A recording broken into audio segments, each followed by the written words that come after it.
Good evening, everyone, or morning. We're going to call this meeting of Health and Human Services to order. It looks like we have 3 readouts today. The first one will be from the Maryland Department of Health, Public Health Administration, and we'll ask for Ms. Naomi Kamara.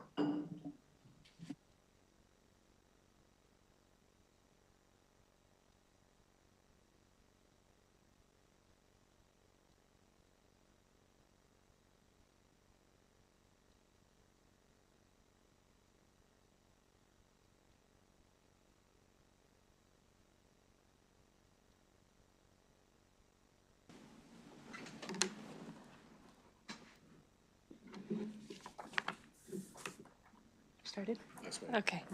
My name is Naomi Camaro. I'm a budget analyst with the Department of Legislative Services. We're going to begin with a discussion of the Public Health Administration in the Maryland Department of Health. In fiscal 26, the budget for PHA is $320.6 million. On page 2, there's discussion of some of the actions impacting the fiscal 2025 budget, including a reduction of $12 million for core public health services to local health departments authorized by the Board of Public Works in July of 2024.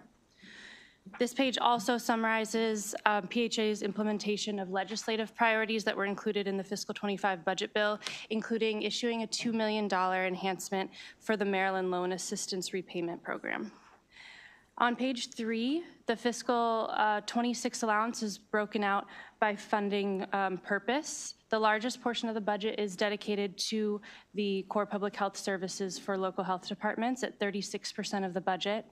There's also 15% of the budget allocated for one-time general fund costs to support COVID-19 related expenditures that were not eligible for federal reimbursement. On pages 4 and 5, the major changes to the budget between fiscal 25 and fiscal 26 are summarized. The entire budget grows by nearly $31 million, and that growth is really driven by the one-time COVID funds that I just mentioned.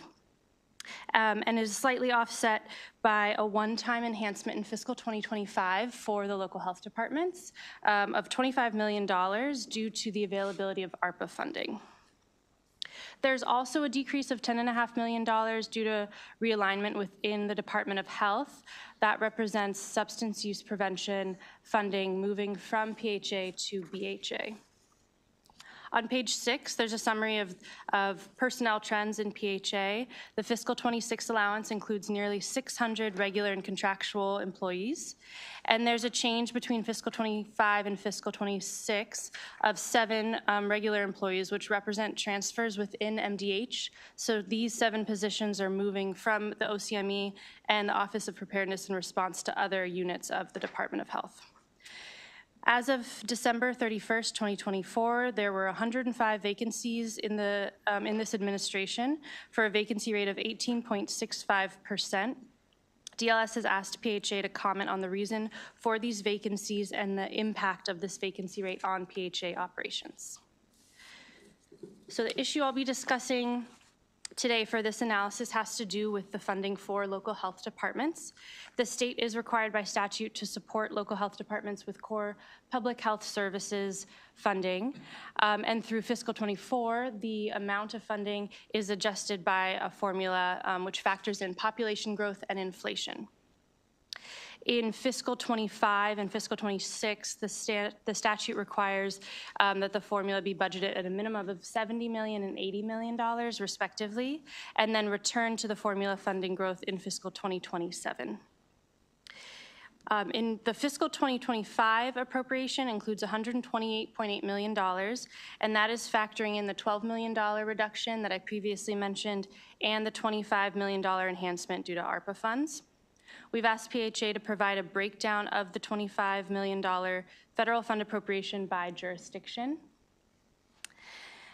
Compared to the fiscal 25 appropriation, the fiscal 26 allowance increases by $9.7 million to $113.5 million for core public health services funding. This includes funding for salary adjustments and COLAs for state employees. So in addition to the formula funding, local health departments also receive salary adjustments for any state employees on their staff. And there's a different balance of state employees and local employees at various local health departments. DBM includes the COLAs and salary adjustments in the total appropriation to satisfy the mandate, and so no formula growth was applied in fiscal 25 or fiscal 26 because the total appropriation exceeded those amounts. However, the fiscal 26 allowance increases by $9.7 million, as I just mentioned, which is about $2 million more than the amount included in the budget for salary increases. Therefore, DLS recommends cutting this unexplained increase. In addition, to better understand how these salary increases are allocated to local health departments, we've asked MDH and DBM to provide the total amount of funding allocated for COLAs and increments for state employees at local health departments from fiscal 21 through 26, and to provide salary information and the number of state employees used to calculate COLAs and increments for local health departments in fiscal 25 and fiscal 26. Exhibit 3 on page 9 shows the allocation by jurisdiction of core public health services funding in fiscal 25 and fiscal 26. The jurisdictions that are receiving slight increases are the jurisdictions that have state employees on their staff. There's a couple of concerns that DLS has with how the statute is currently applied. First, the formula growth, applying formula growth and COLAs and salary increments are applying two different growth factors to the annual appropriation year over year. This also means that the formula is essentially inflating already inflated costs, while other state employees' COLAs are not escalated by a formula calculation. Also, when the formula has not been applied, the only increase that local health departments received are related to salary adjustments, and so it's only applied to certain local health departments that have state employees, despite experiencing population and inflation growth in those places. Given this ambiguity, DLS recommends that the committees add budget bill language stating the intent of the General Assembly that beginning in fiscal 27, COLAs and other salary adjustments for state employees at local health departments be budgeted in a separate program from CPHS funding, and that the formula growth factors required by statute are applied only to this core public health services grant funding, exclusive of the salary adjustments from prior years. Lastly, is related to the local match requirement by local health departments. So the local health departments are required to provide a partial match of state funding based on a percentage defined in the case formula, which has not been updated in many years. Originally, the requirement applied only to the base core public health services funding formula, but beginning in fiscal 21, the Department of Health expanded the match requirement to be a percentage of the total appropriation, which includes salary adjustments. In recent years, the core public health services funding has grown substantially, which has also resulted in an increase in the amount that local health departments are required to match. Exhibit 4 on page 12 shows the change in the amount required by each local health department between fiscal 2021 and fiscal 2025. And so you can see from the chart that between 23 and 24, many local health departments match requirement grew pretty substantially. MDH and DBM have recommended a change to the local match requirement to cap the match percentages at 10% of the prior year's local match plus the annual growth formula. The Department of Health has indicated that the Secretary plans to amend the current regulations following the close of the current legislative session. DLS has asked MDH to comment on why they require a match of the state funds for salary adjustments of state employees and not just the core public health services formula. In closing, so DLS recommends adopting the intent language to clarify the CPHS statute and restrict $250,000 in general funds pending the submission of the fiscal 27 budget from DBM, which would separate COLAs from the formula funding. And also recommend reducing the general funds for core public health services by $2 million to eliminate growth for the fiscal 25 working appropriation level. That concludes my presentation, and I can take any questions. Thank you. Seeing no questions, at this time, I'd like to bring up Mr. Deputy Secretary and our respective health department.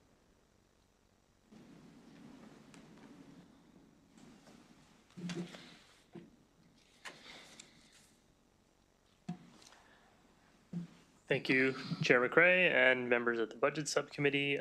For the record, I'm Dr. Nilesh Kalyanaraman, the Deputy Secretary for Public Health at the Maryland Department of Health. It's good to see you again today. Today I'm here to, yesterday I joined you for our prevention and health promotion. Today I'm here for our public health administration piece. Public Health Administration has a lot of units under it. The local health departments, our Office of the Chief Medical Examiner, our Laboratories Administration, our Vital Statistics Administration, the Office of Population Health Improvement, Office of Preparedness and Response, and our State Anatomy Board. What unites them all is that they are focused on different facets of public health across the state, and with the exception of the local health departments, those are typically statewide functions that we are carrying out there. Some highlights from these units. I mentioned one of them, which was the Boar's Head, the investigation of the Boar's Head listeria outbreak. That was a partnership between our infectious disease team and our labs team. Our labs team has also been at the forefront of PFAS detections in the country. One of 2 state labs that has sensitive equipment for that, and was part of the arsenic investigation in baby food. Our Office of the Chief Medical Examiner, well publicized some challenges a few years ago, has really righted the ship and is meeting its standards in terms of carrying out autopsies, hiring staff, and achieving its accreditation. As in yesterday, I just want to note that I want to extend my thanks to all of the public health staff throughout the Public Health Administration who are doing this work day in and day out. You know, I mentioned yesterday the changes at the federal government level. That impacts all of our staff, including our Public Health Administration staff, who have been going through those changes and trying to figure out what all of that means while carrying out their day-to-day functions. So with that, you have our written responses to the analysts' questions, and I want to thank Naomi again. And I want to touch on a few of them, just to kind of work through this issue of core funding, which is core public health funding was pretty much a large part of the analysis, and I think that there's a lot of pieces that go into it. It took me a few months to figure out what all those moving pieces are, and some of them are shrouded in history as well. So our core public health funding is a joint partnership between our state and our localities. It's how we invest in local health departments and their infrastructure, essential services like disease surveillance and prevention, outbreak response, health education, but also their administrative and operational functions as well. It's core funding, so it's flexible and it allows county health departments to invest as they need to within a broad set of parameters. Now, that core funding has 3 pieces to it, and we think of them as the allocation, the growth formula, and the match. The allocation is how much each county gets. The growth formula is how much that base core funding, exclusive of salaries, grows each year. And then the match is how much the state is giving to a county and how much that locality has to match. So those are the 3 pieces that we think about. Allocations were not on the table for discussions here, and there are good reasons for that. That was set in 1996 and hasn't changed since then. But a couple of items here that we are talking about is one is the growth formula. And we actually concur with the analysis about applying the growth formula only to the core base and not to the salaries. The salaries increase and they grow over time, and that's based on DBM decisions. And so it doesn't make sense to apply the growth formula to that, and we agree with that. And it's actually been our practice since 1996 to apply the growth formula to the base. So we are in concurrence with that. The other piece that I wanted to, well, two other pieces I wanted to touch on were one is the recommendation for a reduction, that $2.3 million. That FY26 allowance reflects full annualization of the FY25 salary enhancements that have not yet been brought into the FY25 budget. And so those are salary supplements based on increases that would go to LHDs. And if that 2.3 million reduction is seen, then LHDs would not have that money to be able to support the salary enhancements that are required of them by the state. And so we respectfully disagree with that recommendation. The other piece I want to touch on is why we require a match of state funds for the entirety of the state contribution. So since '96, the local share match requirement has been applied to the total legislative appropriation for each jurisdiction, which includes that core base that grows with that growth factor and the salary with the salary adjustments that happen as well. And, you know, as I mentioned, core funding is flexible funding, but what it represents is the state's investment into local health. And so we, as part of that, the locals match that state investment. And that state investment is both the core base and the salaries. And so for that reason, we continue to, as is our practice since '96, continue to ask for that match, local match, to be on the entire legislative appropriation for each jurisdiction. Now, I know that in a couple of years ago, because we had some pretty steep increases in salaries, we saw that core match increase quite significantly for some localities. And we handled that. So there were 5 counties that asked for relief in FY24, and we granted all of those counties relief because the local match increased very significantly. In FY25, there were only 2 counties that asked for that. And those 2 counties were the ones that were the most severely impacted by that change. As noted, as we put in our JCR, we will be prepared to put into regulation that we would cap the local match increase in any given year to 10% plus the growth formula, with a way to, over time, increase to where they need to be. We recognize, listen, we're not looking for localities to be able to shoulder shocks that, particularly with the timing of the budget, right? It comes out in April, and most counties have already gone through their budgeting. They don't have the flexibility if that amount goes too high to be able to fix that. We know that. We understood that, and we continue to understand that. So we're prepared to do that through regulation. And so with that, I'm happy to take any questions that you have. Senator Zucker. Thank you very much, Mr. Chair. Mr. Deputy Secretary, good to see you. Just had regarding the breakdown of the $25 million, I could have missed it, so I apologize. Has that money already gone out the door, all of it? The $25 million, that's the federal funding appropriation? Yeah. Yes, that has gone out the door. And what that actually is that's just a fund swap. So it doesn't change the amount any county is getting. Got it. I just wanted to, so it has gone out to the counties already? Yes. Okay. Thank you very much. And they know they got it? Yes. Okay. I know. I know. Mr. Deputy Secretary, obviously you are fully aware of the contentions around the funding formula. We heard about it in the previous budget hearing, not as vocal at this moment, but the outlier of the problem still exists. And I think you acknowledge, obviously, several counties, FY 2024, you then acknowledge that there are a couple of them. I think that when you say that, you're acknowledging like certainty is important. And like these jurisdictions have to have some level of certainty. You all have proposed the cap. You talked about that just now. I think that my angst is just raising the level of communication with our respective stakeholders that's impacted. Because a lot of times what we find is, as legislators, we find ourselves in the middle playing the referee.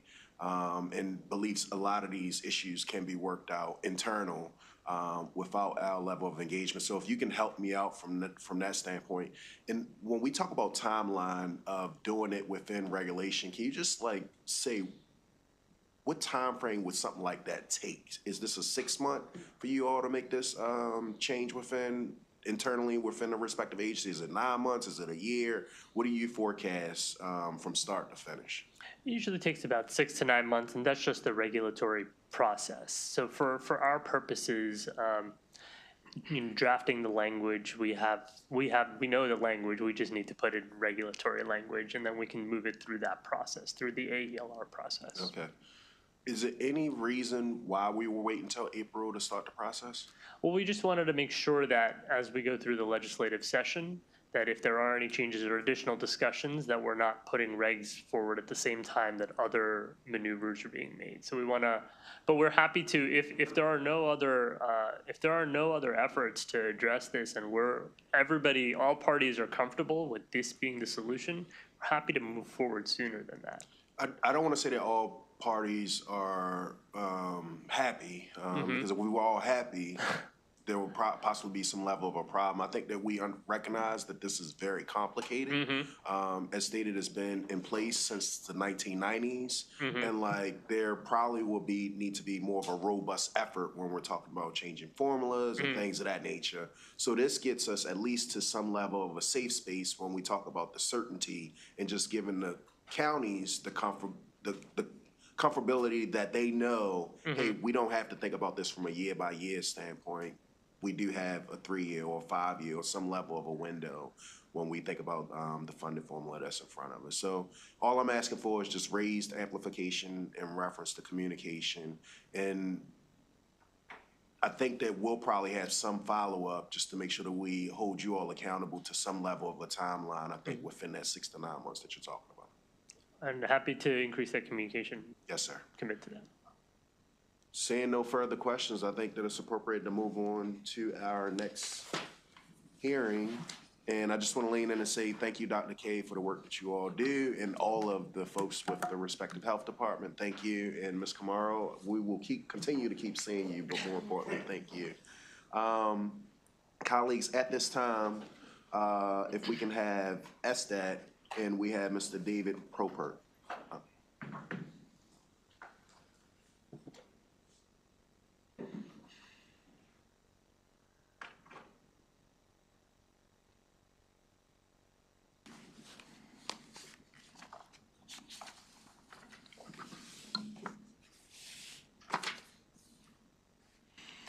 Thank you, Mr. Chair. My name is David Propert, and I'm here to discuss SDAT's fiscal 2026 allowance. The State Department of Assessments and Taxation is responsible for conducting property assessments statewide, administering property tax credit programs, and processing business filings in the state. The fiscal 2026 allowance decreases by $7.6 million, or 4.3%, to $168.9 million compared to fiscal 25. The fiscal 26 budget includes a $28.1 million reduction contingent on provisions in the Budget Reconciliation and Financing Act.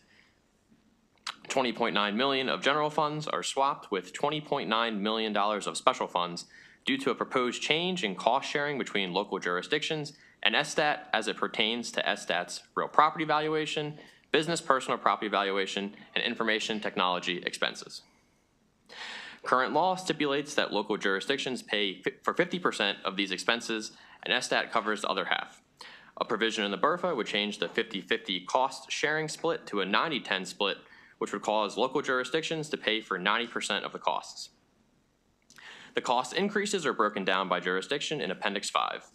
The remaining $7.2 million of the contingent reduction is due to another BRFA provision that would freeze participation in the Enterprise Zone Real Property Tax Credit Program and repeal the Enterprise Zone Income Tax Credit. Moving to page 4, SDAT administers 4 tax credit programs. The Homestead Tax Credit limits the amount that a homeowner's property tax can increase following an assessment on their principal residence. The Homeowner's Tax Credit and Renter's Tax Credit are provided to individuals who qualify based on their income. The Enterprise Zone Tax Credit reimburses local governments for property tax credits given to businesses that are in or expand into designated enterprise zones and provides state income tax credits as well. Exhibit 1 on page 5 shows the percentage of personal property returns that were assessed by October 31st in blue, and the orange bars show the percentage of the personal property assessable base that was assessed by October 31st. Personal property includes items such as computers, vehicles, furniture, machinery, and other personal objects. The percentage of personal property returns assessed in a timely manner has improved each year since fiscal 2021, when the annual report and personal property filing deadlines were pushed back from April 15th to July 15th during the pandemic. In fiscal 2024, SDAT assessed 82% of personal property returns by the goal of October 31st, which is on par with its performance in fiscal 23. The percentage of the personal property local assessable base assessed by October 31st has decreased each year since fiscal 2018. In fiscal 24, 49% of the local assessable base was assessed by October 31st, which is a 1% decrease from the previous fiscal year. SDAT should discuss the reasons for the decrease in the percentage of the local assessable base assessed by October 31st in recent years and describe the efforts that it is taking to improve the timeliness of these assessments.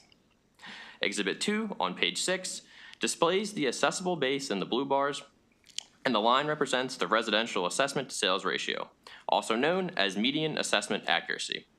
The assessable base increased by 6.3% in fiscal 24 compared to 2023, rising from $889.5 billion to $945.6 billion. Assessment accuracy increased by 2.3% in fiscal 24 to 92.5%. The closer the ratio is to 100%, the closer that assessments are to actual sales prices. The stated goal for assessment accuracy is between 90 and 110%. Moving to page 7, there are fiscal 2025 deficiency appropriations totaling $20.7 million, with the main one being $16.57 million for the homeowner's tax credit. Exhibit 3 on page 8 provides an overview of the agency's spending. The tax credit programs account for 51%, or $85.1 million. The business and real property valuation programs comprise the second largest share at 29%, or $49.6 million. The charter unit, major information technology development projects, Office of the Director, and Office of Information Technology make up the remaining 20%, or $34.1 million. Exhibit 4 on page 9 breaks the tax credit programs down into more detail. Out of the $85.1 million in the allowance, the homeowner's tax credit accounts for $56 million, or 2/3 of it. Enterprise zone tax credits account for 24%, or $20.8 million, after accounting for the $7.2 million contingent reduction. The renter's tax credit and administrative costs make up the remaining 10%. Exhibit 5 on page 10 displays the $7.6 million worth of changes in the fiscal 2026 allowance relative to the fiscal 25 working appropriation. The main personnel changes include increases of $3.86 million in salaries and associated fringe benefits and $885,000 due to a lower turnover rate. Other major personnel changes include a decrease of $1.3 million for employee and retiree health insurance costs and a decrease of $523,000 in position reclassification. Major non-personnel changes include an additional $6.2 million for the Cloud Revenue Integrated System and the Maryland Assessment Administration Evaluation System Information Technology projects, $1.58 million for real property valuation program contracts, and $516,000 for postage. Additionally, there is a decrease of $4.2 million for the Homeowner Protection Program, which helps homeowners avoid tax sales, a decrease of $7.99 million for the Enterprise Zone Tax Credit Program, and a decrease of $8.2 million for the Homeowner's Tax Credit. Moving to page 11, there's a correction that needs to be made to the allowance based on the contingent reductions in the BRFA. The allowance has a $20.9 million general fund reduction and a $20.9 million special fund increase due to the previously mentioned shift to a county-state 90-10 cost share. The Department of Legislative Services has calculated that the general fund reduction should be $21.2 million and the special fund increase should be $21.2 million, and SDAT has agreed with these calculations. SDAT and the Department of Budget Management should introduce a supplemental budget item to correct the contingent general fund reduction to $21,231,952 and special fund appropriation to the same amount. Exhibit 6 on page 12 shows the total property tax revenue for local jurisdictions. From fiscal 2019 to 2023, Total actual property tax revenue increased by $1.25 billion, or 14.7%. From fiscal 2023 to 2025, it is estimated that total property tax revenue will increase by $1.04 billion, or 10.7%. Moving to Exhibit 7 on page 13, the Enterprise Zone Tax Credit Program is intended to encourage economic growth within economically distressed areas of the state and to increase employment of the chronically unemployed. Businesses located within an enterprise zone are eligible for local property tax credits and state income tax credits. Exhibit 7 lists the estimated reduction in general fund expenditures that are contingent on the BRFA. A reduction of $7.2 million of general fund expenditures is estimated for fiscal 26, which grows to $36.2 million in 2030. Also on page 13 is SSTAT's personnel data for fiscal 26.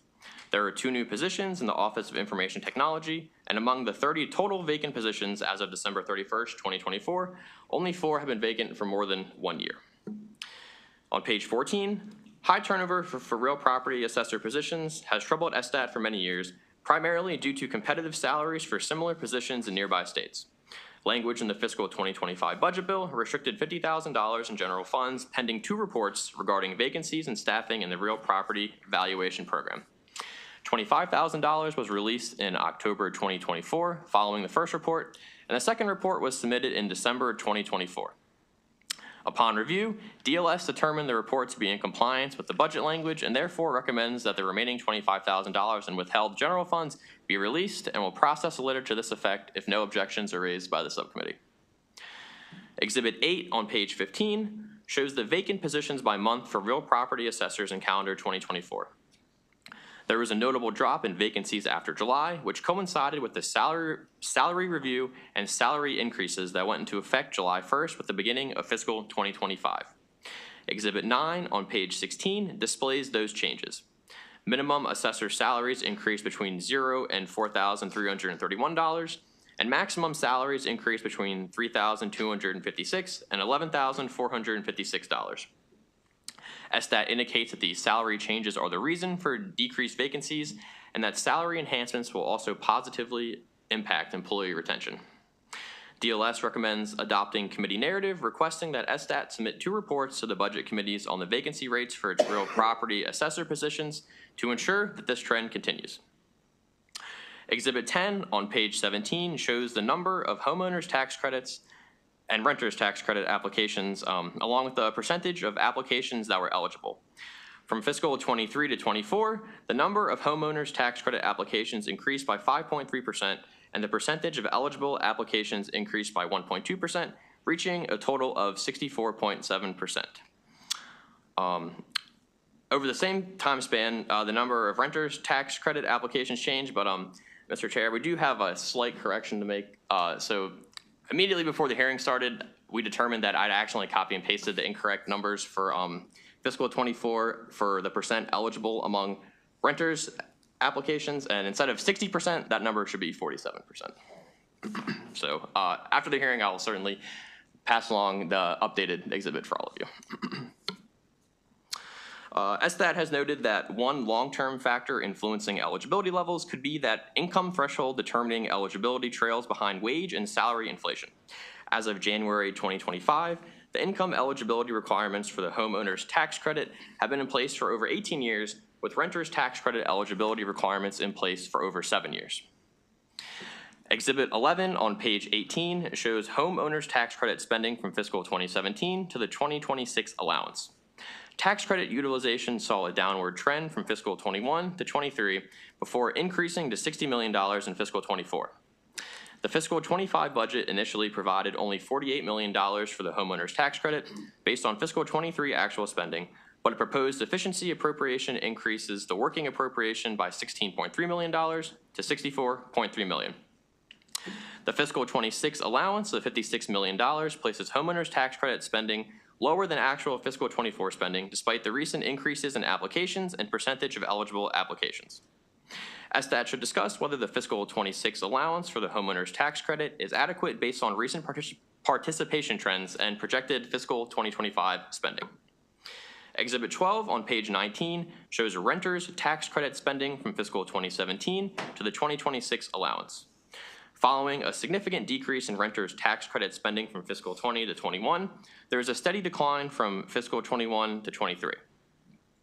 Renters' tax credit payments in fiscal 24 surged to nearly the 2020 level, increasing by $1.7 million, or 63% from fiscal 23. Renters' tax credit spending declines by $1.4 million, or 32% from fiscal 24 to the 2025 working appropriation due to a negative deficiency withdrawing that amount. The fiscal 26 allowance for the renters' tax credit is essentially level funded, increasing by $100,000 compared to the fiscal 25 working appropriation. SDAT should comment on why the renters' tax credit utilization increased significantly in fiscal 2024 and why it is estimated to return to just above fiscal 2023 spending levels in fiscal 2025 and 2026. Exhibit 13 on page 20 displays the total funding for the Cloud Revenue Integrated System, or CRIS, major IT project. CRIS will allow for the redevelopment of mainframe applications onto a cloud-based platform that will streamline customer interactions and replace many paper-based processes. Total project funding in the fiscal 26 allowance is $37.7 million, and funding has increased by more than $5 million in each of the prior 2 fiscal years due to rising costs and delays. SDAT should discuss why the estimated costs for CRIS have continued to rise in recent fiscal years, what new scope has been added to the project, the reasons for expanding the scope, and the accuracy of its current total cost estimate of $36.4 million. Moving to page 21, in response to language in the fiscal 2025 budget bill restricting $50,000 in general funds, pending a report regarding the status of CRIS and SDAT's cybersecurity needs, SDAT submitted the second of 2 required reports in December of 2024. $25,000 of withheld funds was released after the first report was submitted, and upon review of the latest report, DLS recommends that the remaining $25,000 in withheld general funds be released and will process a letter to this effect if no objections are raised by the subcommittee. Additionally, DLS recommends adding language restricting funds in the fiscal 2026 budget for the purpose of administration until SDAT submits 2 more reports updating the committees on the status of the CRIS project. The language for each of the 2 recommended operating budget actions in this analysis can be found on pages 22 and 23, and that concludes the presentation. Thank you. Seeing no questions at this time, if we have Director Phillips and his team.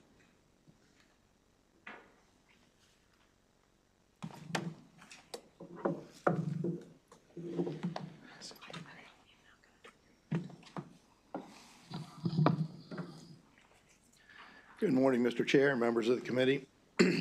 I'm Dan Phillips, Director of the Department of Assessments and Taxation. We do have a new leadership team here at SDAT since last session. So I do want to let you know that I have with me today our Deputy Director, Bob Yeager, our Associate Director, Maria Mathias, our Chief Financial Officer, Aubrey Bascombe, and our Government Affairs Director, Josh Greenberg. So I'm excited to have them here with this new leadership team. And thank you for having us today. I'd like to thank DLS for working closely with us to put together this budget analysis. We'll keep this short so that we can get to any questions. The past year has been one of transformational change for the department, and I appreciate the opportunity to update this subcommittee on some of the work we've accomplished. As you may know, the department has officially completed its move to its new headquarters in Baltimore City. And with this move, we've opened up for the first time since before the pandemic an in-person counter for tax credit and business services. Also this year, we implemented an online appointment system for our in-person counter to enhance the services to the public. The department is also engaged in several projects aimed at modernizing and streamlining the customer experience, particularly in our tax credit and business services divisions.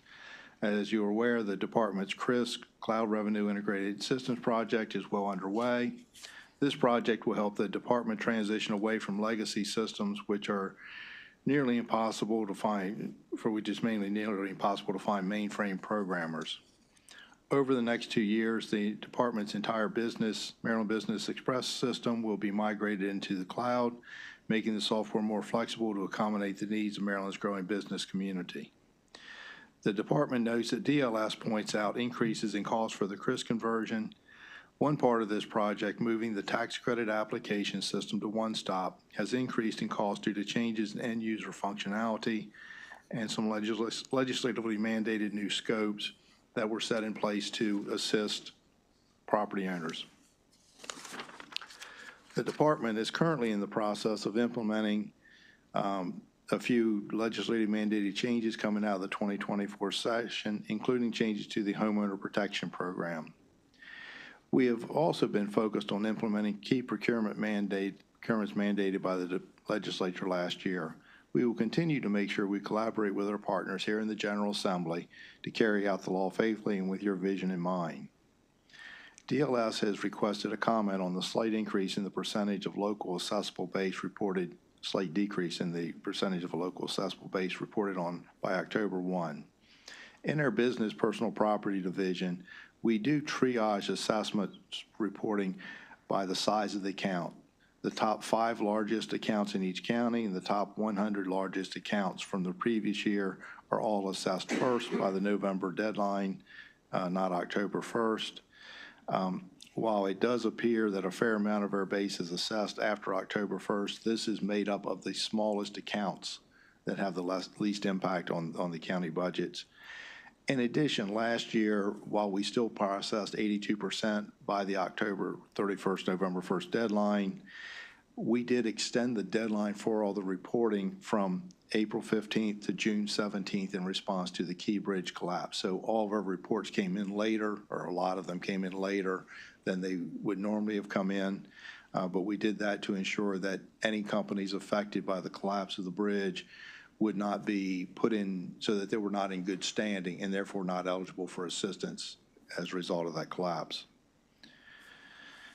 Since my appointment, I've been focused on making key improvements to our tax credits division to provide Marylanders with a smooth customer experience. Internally, we've also been making changes to how our tax credit systems are audited to ensure fairness and reduce waste wherever possible. The department has explored several enhancements to its current audit protocols, including increased data sharing with partner agencies, including the comptroller, who we now have access to verify information through their systems. Audits of rental properties, improperly receiving the homestead, and third-party data analytics are being used to make sure to combat fraud. DLS correctly pointed out that our fiscal 2026 estimates for the homeowners tax credits are lower than 24 and 25. Those previous year figures include legacy payments to counties that have not been paid out due to documentation that is still pending from the counties. Future projections include only the payments anticipated in that fiscal year. For our renters tax credit projections, 2024 numbers saw a spike due to software implementation issues and staff shortages in the year 2023. Once those were resolved, quite a few 2023 applications were processed in 2024, leading to an unusually high numbers for that year. We do not anticipate this continuing to be an issue. Before I finish, I'd like to quickly address the assessment notice mailing error from last year. First of all, I'd like to thank our partners in the General Assembly for their quick response to the issue and preventing what could have been a very costly error. I'd also like to assure everyone that the 2025 notice have been mailed out without error. We redesigned the notice to make it simpler for our printing partners to print the notices. We introduced more controls, including additional visits to the site. We had some additional data analysis done that allowed us to better track the notices and what was being done to avoid any potential errors. We are continuing to work with the league industries, and we're grateful for their participation in these changes. They've been fantastic work with this year, and everything has gone off extremely well. As director, I believe that any challenge can be met when we all work together, and I continue to emphasize the importance of collaboration in everything we do as an agency, because at the end of the day, we all want what's best for the people of Maryland. So once again, I'd like to thank you for your continued partnership, and I look forward to a productive session. With that, I'd be happy to answer any questions. Thank you, Mr. Director. In the 2024 analysis, they talked about the 6 positions that were vacant for more than a year. In this current one, they talk about 4. Are the 4 that we have in front of us, are they intertwined with the 6 from last year? I do not believe so. I know that one of the ones from last year was a manager position in our Prince George's County office that has recently been filled. So that's, that should not be in that from last year. One of the current positions, I believe, is there. I'm not sure. No, I don't, never mind. I think that's a No little different. problem. I'll follow up offline. Just know the committee has an interest in understanding the full, Okay. the timeline, when are they going to be filled, and what are the classifications of these respective four individuals. And primarily the ones that have been vacant for longer than a year. And just the understanding is, obviously, if I have to do a job and I'm not vacant in the vacant position, but there's a vacant position next to me, I'm carrying twice the load for probably an unsustainable amount of time from that standpoint. The other one is, can you speak to, because you have the tax sale ombudsman, and we have a number of advocates, number of folks that care about things like air properties. I've talked to you about a new issue that I wasn't aware of, like misclassified properties and things of that nature. Can you just speak to like the agency's efforts around those specific two issues would be helpful? You with the tax sale ombudsman? No, not, that's a great thing that we have the tax sale ombudsman. I'm talking about air properties and misclassified properties, SDAT, like what are you all's ongoing efforts around this piece of it? Because I assume you all play some level of a role from that standpoint. So just understanding with your agency, what efforts do you have going on currently? I want to make sure I'm clear when you say error in classification of the properties, or? HEIR and misclassified properties is how they categorizes it. It's not a subject I'm as familiar with. Bob's going to answer this question. Sure. Thank you, Mr. Chair. For the record, my name is Bob Yeager. I'm the Deputy Director of Department of Assessments and Taxation. Those two issues are very important to us, and we are taking action to address those issues. We work very closely with the advocates to identify issues that we also see through our interactions through the Ombudsman's Office, through working directly with homeowners in these situations. The department has introduced legislation this year that would allow heirs to properties to access those sort of relief resources like tax credits and other benefits that they're currently unable to qualify for. So when you have an heir to a property, if someone's deceased and their property goes into tax sale, the heirs aren't necessarily available for the homestead tax credit, the homeowner's tax credit, the homeowner protection program, which is a loan program. But we have one of the features of our bill that we have co-departmental with the Department of Housing and Community Development. One of those features would be to open those relief resources up to heirs of properties. Okay, that's great news. And so the second piece of it was about misclassified properties. We have been working with the advocates to provide additional information to understand why properties are classified the way they are. We're in the process of creating a guide that will allow them to understand what that process involves with SDAT. There are many reasons why property is changed from principal residence to non-principal residence, and there are and those classifications also determine whether someone will be eligible for the homestead tax credit or other benefits and things like that. We're also creating a guide sheet for advocates to share at their workshops they have coming up so that property owners are aware of how to change those properties to owner-occupied if that's the status. It's a complicated process, particularly in Baltimore City, because the transfer office, when there's a change of ownership in property, is located in the SDAT real property office in the 23 counties. But in Baltimore City, the transfer office is located in Baltimore City's government. So there's a little bit of a additional complexity to getting that status to be accurate in SDAT systems. We rely on the city to provide us the data that which properties are designated to be owner-occupied. We also have an audit process that will cause properties to have that owner-occupied status to be removed. For example, if someone applies for a homestead tax credit on a new property and they have it on a current property, that would knock it out. We have an audit process through the Motor Vehicles Administration where we get a report that says if someone's changed their address on their driver's license and they have a homestead on their property, that we would change that owner-occupied status.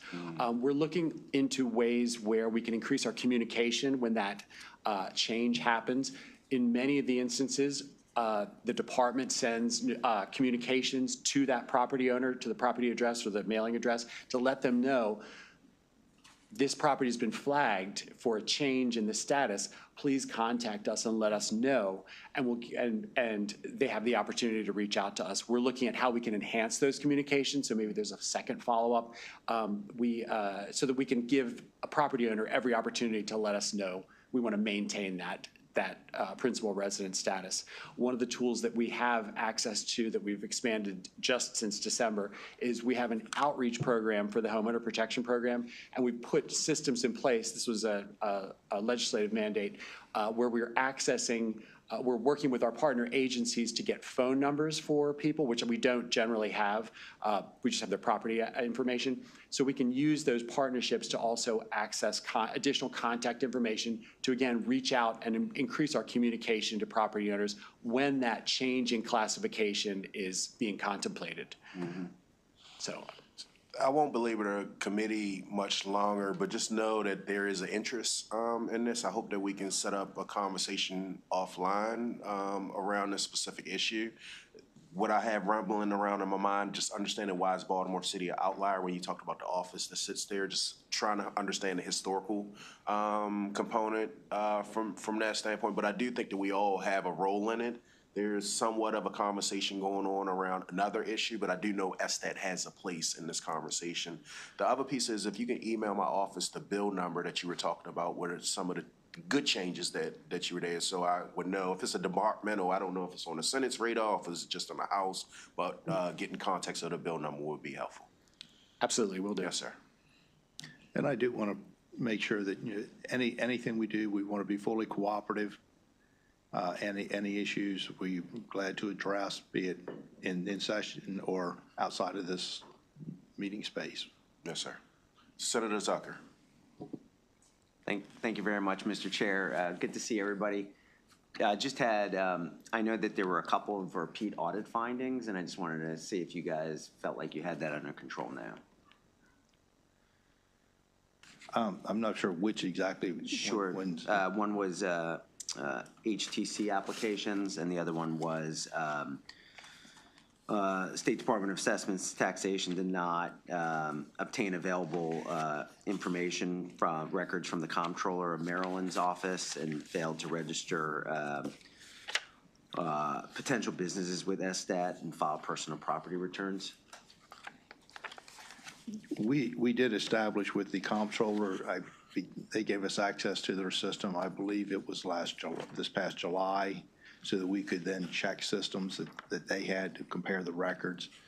So that's something that we have begun to do.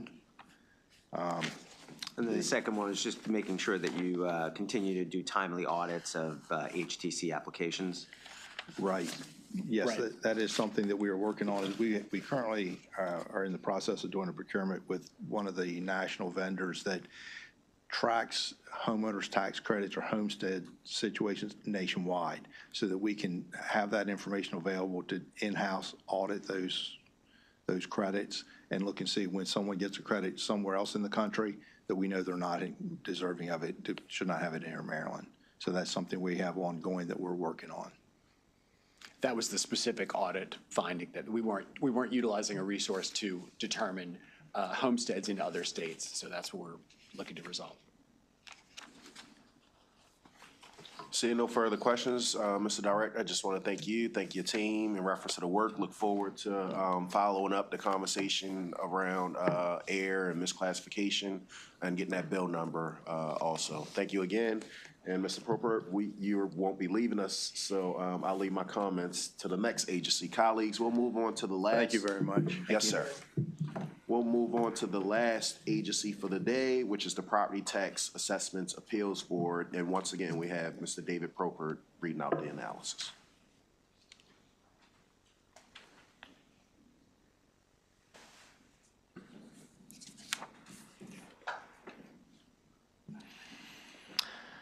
Thank you, Mr. Chair. My name is David Proper, and I'm going to cover the Property Tax Assessment Appeals Board Fiscal 2026 allowance. The The Property Tax Assessment Appeals Board, or the Board, is an independent agency that hears appeals related to the assessment of property in the state. There is one local board in each county in Baltimore City for a total of 24, all of which are supported by a central office and an executive director. Each local board has 4 to 6 members who are appointed by the governor to serve 5-year terms. The board's fiscal 2026 budget increases by about $47,000, or 3.7%, to $1.3 million. Exhibit 1 on page 2 visualizes the agency's fiscal 26 allowance. 85% is allocated for regular and contractual personnel, other operational expenses and state cost allocations account for 9%, and rent comprises the remaining 6%. Exhibit 2 on page 3 highlights the biggest changes between fiscal 25 and 26. Salary increases and associated fringe benefits increase by $116,000, and employee and retiree health insurance decreases by $77,000, among other small changes. The board's personnel data can be found on page 4, and as of December 31st, 2024, there was 1 vacant administrative position. The bottom of page 4 brings us to issue number 1, which is that the board did not submit any updated managing for results data. The agency cited the departure of staff as the reason, and on October 31st, 2024, the governor announced the appointment of an acting administrator. The Department of Legislative Services recommends adopting committee narrative requesting that the board provide its fiscal 2026 MFR submission with actual calendar 2023 data and calendar 2024 and 2025 estimates by July 15th, 2025. Exhibit 3 on page 5 contains data up to calendar year 2022 on the number of appeals received, cleared, and pending at the end of the year, along with the appeals clearance rate, which is the number of appeals cleared divided by the number of appeals received. After experiencing some disruptions at the beginning of the pandemic in 2020, the board greatly improved its clearance rate in subsequent years and reduced its backlog to 2018 levels. Exhibit 4 on page 6 displays the percentage of decisions appealed to the Maryland Tax Court and the percentage of appeals that were reversed by the tax court. The board's goal is to have less than 10% of decisions appealed to the tax court, and it has met this goal in most years since calendar 2015. Another objective of the board is to reduce the number of reversals by the tax court, as a reversal may indicate an oversight in fairness or accuracy. After decreasing from highs of over 20% of appeals reversed in calendar 2015 through 2017, tax court reversals have generally been less than or equal to 10% since calendar 2018, except for calendar 2019 when the reversal rate was 13%. The reversal rate in calendar 2022 was 5% and is estimated to be 7% in calendar 2023. In its fiscal 2025 budget testimony, the board attributed this trend to its new hire training and periodic training for board members as needed. The board should comment on when it instituted changes to training for new board members and what ongoing training it has for other board members. Page 7 contains the recommended committee narrative language regarding submission of MFR data, and that concludes the presentation.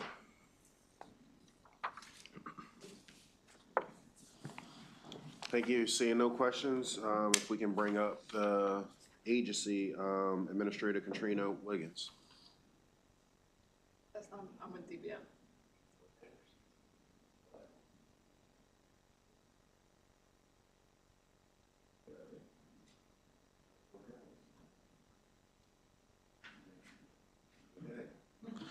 Colleagues, seeing that the agency did not come to the respective hearing, we'll connect with them offline, and this ends our hearings for Friday, February 7th. Look forward to seeing y'all next week.